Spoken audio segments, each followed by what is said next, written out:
सादिया फारूक। और मैं हिबा सुहेल। आप सबको क़िससुल अंबिया के सेगमेंट में खुशामदीद कहते हैं। आज हम इस सेगमेंट में आप सबको अंबिया की ज़िंदगी के बारे में मालूमात फराहम करेंगे कि किस तरीके से हमारे प्यारे नबियों ने अल्लाह ताला का पैगाम लोगों तक पहुँचाया। मैं आप सबको हज़रत यूनुस अलैहिस्सलाम का एक बहुत दिलचस्प वाक़या सुनाऊंगी। और मैं आपको हज़रत मूसा और हज़रत खिज़र अलैहिस्सलाम की मुलाकात का वाक़या सुनाऊंगी। मेसोपोटामिया की तहजीब का एक बहुत बड़ा शहर था नैनवा। वहाँ के लोग बुत परस्त थे और बेशर्मी से ज़िंदगी बसर कर रहे थे। उन लोगों को सिर्फ एक सच्चे मालिक के बारे में बताने के लिए अल्लाह ताला ने हज़रत यूनुस अलैहिस्सलाम को नैनवा भेजा। तुम्हें सिर्फ वला पर काबिल यकीन रखकर इसका हुक्म मानना चाहिए। उन्होंने लोगों को नसीहत की, वरना तुम लोग खतरनाक सजाओं से गुजरोगे।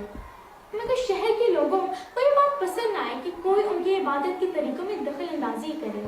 उन्होंने अपनी नागवारी का इजहार कुछ यूँ किया, हम तो बरसों से ऐसी ही इबादत करते आए हैं मगर हमें तो कोई नुकसान ना हुआ। हज़रत यूनुस अलैहिस्सलाम ने उन्हें समझाने की मज़ीद कोशिश की मगर शहर के लोगों ने हज़रत यूनुस अलैहिस्सलाम को नज़रअंदाज किया। आप अलैहिस्सलाम ने उन्हें आगाह किया कि यह बेवकूफ़ी जायज़ नहीं, मगर उन पर कोई असर ना हुआ। ये देखकर हज़रत यूनुस अलैहिस्सलाम ने बेसब्री से अल्लाह ताला के हुक्म के बगैर वो शहर छोड़ दिया। वो जानते थे कि अल्लाह ताला हमसे बेहद नाराज़ होंगे, लिहाजा वो किसी और इलाके की सिमत चल पड़े। जैसे ही हज़रत यूनुस अलैहिस्सलाम ने वो शहर छोड़ा, आसमान का रंग ऐसा बदला जैसे हर तरफ आग ही आग है। ये देखकर शहर के लोग इधर उधर डर के मारे भागने लगे और उन्हें बर्बादी की याद आई कि ये खौफ धीरे धीरे से उनके दिलों को चीरने लगा। अब वो सब एक पहाड़ पर इकट्ठे हुए और अल्लाह ताला के रहमो करम के लिए इबादत करने लगे। वो लोग वाकई में अपने गुनाहों पर पछताने लगे कि बादल जोरदार आवाज में गरज उठे। फिर उन्होंने अल्लाह ताला से हज़रत यूनुस अलैहिस्सलाम की रहनुमाई की दुआ मांगी तो अल्लाह ताला ने उन्हें माफ़ फरमा दिया। इसी दरमियान हज़रत यूनुस अलैहिस्सलाम कुछ और मुसाफिरों के साथ बहरी जहाज़ पर सफ़र कर रहे थे कि रात के आने से दरिया में एक भयानक तूफान आया। इस भयानक तूफान की हौलनाकी ने जहाज़ को पूरे तरीके से हिला डाला। वो लोग सब भारी चीज़ें बाहर फेंकने लगे मगर नाकामी के बाद फैसला किया गया कि इनमें से कोई एक समंदर में फेंका जाएगा। अल्लाह ताला ने एक व्हेल मछली को जहाज़ के पीछे रहने का अब तय ये हुआ कि सबके नामों की पर्चियां बनाई जाएंगी, जिसका नाम आया उसको समुद्र में फेंक दिया जाएगा।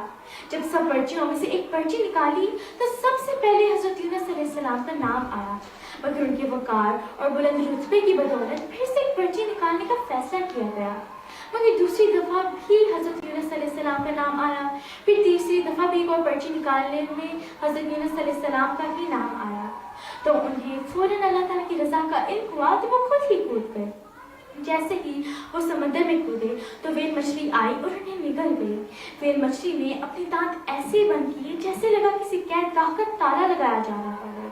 हज़रत यूनुस अलैहिस्सलाम ने अकेले में पछतावे का इजहार किया कि इन्हें वहाँ रुक कर लगातार लोगों को अल्लाह ताला की राह दिखानी चाहिए थी, ना कि अल्लाह ताला के हुक्म के बगैर शहर छोड़ देना चाहिए था। आप अलैहिस्सलाम ने मायूसी में पूरे दिल से अल्लाह ताला को याद करना शुरू किया। ला इलाहा इल्ला अंता सुब्हानका इन्नी कुन्तु मिनज़ ज़ालिमीन, तेरे सिवा कोई इबादत के लायक नहीं, तू पाक है, यकीनन मैं ज़ालिमों में से हूँ। अल्लाह ताला को आप अलैहिस्सलाम का ये अंदाज बहुत पसंद आया कि अल्लाह ताला ने हज़रत यूनुस अलैहिस्सलाम की दुआ कबूल फरमाई और अल्लाह ताला के हुक्म से व्हेल मछली ने हज़रत यूनुस अलैहिस्सलाम को बाहर निकाल दिया।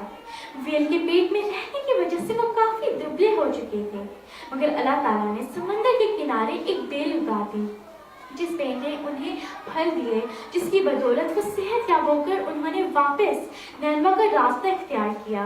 फिर वहाँ नैनवा के लोगों ने आप अलैहिस्सलाम को खुशनुमा अंदाज में इस्तकबाल किया और फिर ऐसे ही अल्लाह ताला के हुक्म के मुताबिक हज़रत यूनुस अलैहिस्सलाम ने अपने इंतकाल तक वही